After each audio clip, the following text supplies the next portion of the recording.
Doubt रहते हैं उसी चीज को मैं सोल्व करने का डेली प्रयास करता हूं। और ये मेरी एक मुहिम है आपको, आपके जीवन को एक सफलता के रास्ते तक लेकर जाने की। देखिए काफी सारे स्टूडेंट्स के मैसेज मेरे पास आते हैं, कॉल मेरे पास आती हैं, वो यही कहते हैं कि सर मैं पढ़ता तो बहुत हूं पर मेरे जो रिजल्ट्स हैं वो आ नहीं पाते, क्यों?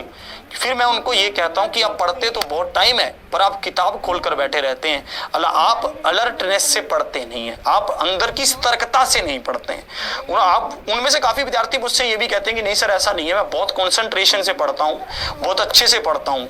फिर मैं उनको यही कहता हूँ कि हर थोड़े टाइम के बाद गैप देना स्टार्ट कीजिए ताकि आपकी कॉन्सेंट्रेशन बने, अंदर से अलर्टनेस बने। कई विद्यार्थियों को यह समझ नहीं आता कि अलर्टनेस का मतलब क्या है। उनको ऐसे लगता है कि किताब खोलकर बैठना या फिर उसको देखते रहना ही पढ़ना है। मैं इसके ऊपर आज चर्चा करना चाहता हूं। एक बार एक चोर था, वो बहुत महान चोर था। चोरों के भी महान चोर होते हैं।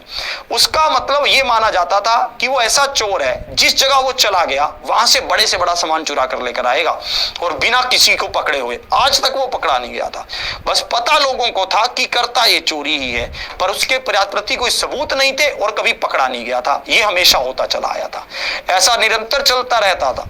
एक बार समय बीतता चला गया, बड़ी बड़ी चोरियां की, खूब नाम कमाया उसने अपने क्षेत्र में, ठीक है। और जैसे वो वृद्ध हुआ, बुढ़ा हुआ, तो उसने अपने बेटे को अपने पास बुलाया। उसने कहा कि बेटा देखो तुझे भी चोर बनना है, देखो जो जिसका काम है वो उसी को वही तो सिखाएगा। तो कहता है बेटा तेरे को भी चोर बनना है, मैं तुझे सिखाता हूं कि चोर कैसे बना जाता है। बेटा कहता है ठीक है पापा आप मुझे सिखाइए, मुझे भी आपके जितना महान चोर बनना है, ये छोटी मोटी चोरियों से मैं तंग आ गया हूं। तो बाप कहता है चल मेरे साथ चल, आज हम राजमहल में चोरी करेंगे।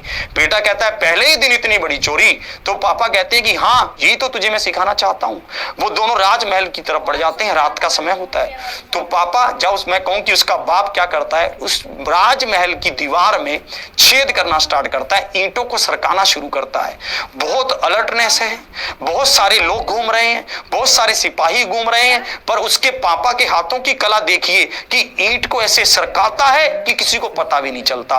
धीरे धीरे ईंटों को सरका के छेद बनाना शुरू करता है। बेटा कांप रहा है वहां पे। बाप बोलता है कि काम मत, कांपने का काम हमारा नहीं है, हम चोर हैं, हमारा कांपने का काम नहीं है। अगर तुझे डर लग रहा है यहीं से वापिस चला जा। बेटा कहता है सीखना तो है, आज नहीं सीखूंगा तो कब सीखूंगा। बेटा वहीं खड़ा रहता है। बाप के हाथों की अलर्टनेस इतनी ज्यादा कंसंट्रेशन कि भाई साहब ईंट सरकाए और पता भी ना चले, इतने आराम से इतना गहरा छेद कर लेते हैं। दोनों सुरंग बनाकर महल के अंदर चले जाते हैं। महल के अंदर जाने के बाद घूमते हैं, वहां पर देखते हैं, बचते बचाते राजा के ऐसे कक्ष में चले जाते हैं जहां पर कपड़े ही कपड़े होते हैं। एक बहुत बड़ी अलमारी होती है, बहुत बड़ी, इतनी बड़ी अलमारी, बहुत शानदार अलमारी होती है। बाप उस अलमारी के लॉक को खोलता है चोरी से और बेटे को कहता है इस अलमारी के अंदर घुस जा और जो तुझे पसंद है वो कपड़े उठा ला। बेटा उस अलमारी के अंदर घुस जाता है। बेटा उस अलमारी के अंदर घुसता है, बाप बाहर से लॉक बंद करके अपने घर भाग आता है चुप। और भाई साहब क्या करता है, आते आते बाहर आवाज भी लगा जाता है, अंदर चोर है, चोर है, चोर है। भाई साहब भीड़ मच जाती है, पूरा राजमहल इकट्ठा होने लगता है। बेटा देखता है कि बाप तो चला गया, आवाज भी आ रही है उसकी कि चोर चोर चिल्ला कर गया है। बेटा कहता है ये बाप कैसा, आज तो ये मरवा के गया है, ये कहता तो तुझे सिखा कर लाऊंगा और ये तो मरवा के चला गया। बेटा कहता कि मैं करूं क्या, अब अंदर फंस गया। पर शरीर में उसने देखा कि एक अलर्टनेस आ गई है, ऐसा शरीर पूरा सतर्क हो गया है अंदर से। सिर्फ दिमाग में ये बात घूम रही है कि यहां से निकलूं कैसे, सिर्फ दिमाग में ये बात घूम रही है कि यहां से निकलूं कैसे। और ये भी सोच रहा है कि जब लोगों को पता है कि अगर मैं तो बाहर से बंद हूं, मैं निकल भी नहीं सकता, तो थोड़ा सा और गहराई से सोचता है, बिल्कुल सतर्क रह जाता है, बिल्कुल इतना ज्यादा सतर्क कि अगर उसके कुछ मतलब उसके दिमाग में और कोई चीज आ ही नहीं रही, उसको कुछ नहीं दिख रहा कि अच्छे कपड़े पड़े हैं, गहने पड़े हैं, आभूषण पड़े हैं, बिल्कुल अलर्टनेस बिल्कुल। भाई साहब पूरे महल में हंगामा मच गया, पूरे लोगों ने दिए जला दिए, बिल्कुल उस टाइम तो दिए होते थे, मशाले जल गई। भाई साहब लोगों ने एकदम से सब काम कर दिया। वहां पर जब एकदम से मशाले जल गई तो घूमते गमाते एक दासी उस कमरे में भी आ गई देखने के लिए कि कौन है भाई इधर। कपड़ों का वो था, उसने सोचा यहाँ पर तो चोर करने ही क्या आएगा, पर जैसी वो अलमारी के पास से गुजरी उसको कुछ खच की आवाज भी सुनी। उसने सोचा चूहा है, बोली सोचा कि चलो खोल कर ही देख लूं।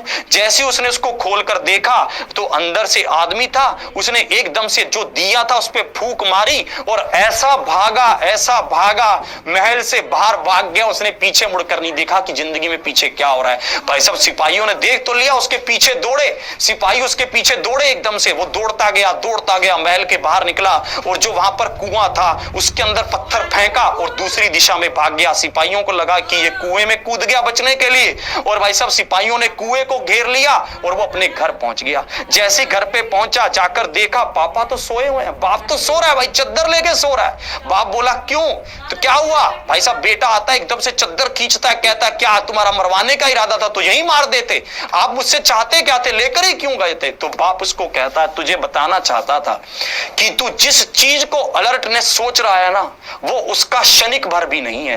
तू जो सोच कर बैठा है ना कि मैंने तो जितनी भी चोरियां की हैं मैं बहुत सतर्क रहकर चोरी की है, सतर्कनेस उसको नहीं कहते।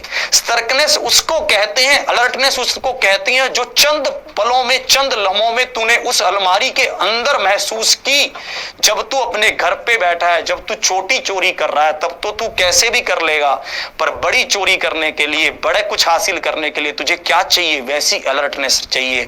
आप अपनी जिंदगी के कुछ ऐसे पलों को याद कीजिए जब आपको कुछ रास्ता ही नहीं दिख रहा था, आपको लग रहा था कि भाई साहब आज जा तो मौत है, जा फिर बस ये करना पड़ेगा। जिंदगी में ऐसे कुछ पल हमेशा आते हैं जब लगता है कि बस जा तो आर जा फिर पार। ये आर जा पार की ही लड़ाई है मेरे दोस्त। अगर आप उतनी अलर्टनेस से, उतनी सतर्कता से, उतनी ही मतलब कंसंट्रेशन से चीजों को कर रहे हैं तो समझ लेना कि आप सही काम कर रहे हैं। अगर आप उतनी अलर्टनेस से, उतनी कंसंट्रेशन से वो चीजें नहीं कर पा रहे हैं तो गड़बड़ है मेरे दोस्त, कहीं ना कहीं दिक्कत आ रही है।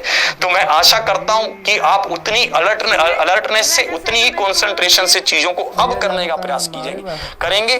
और अगर किसी की कंसंट्रेशन नहीं बनती तो मैं उसके रीजन बता रहा हूं। आप लंबे टाइम बैठे रहते हैं, बहुत लंबा टाइम बैठ जाते हैं, 3-3, 4-4 घंटे, जबकि आपको गैप देना चाहिए, उससे कंसंट्रेशन पावर बढ़ेगी।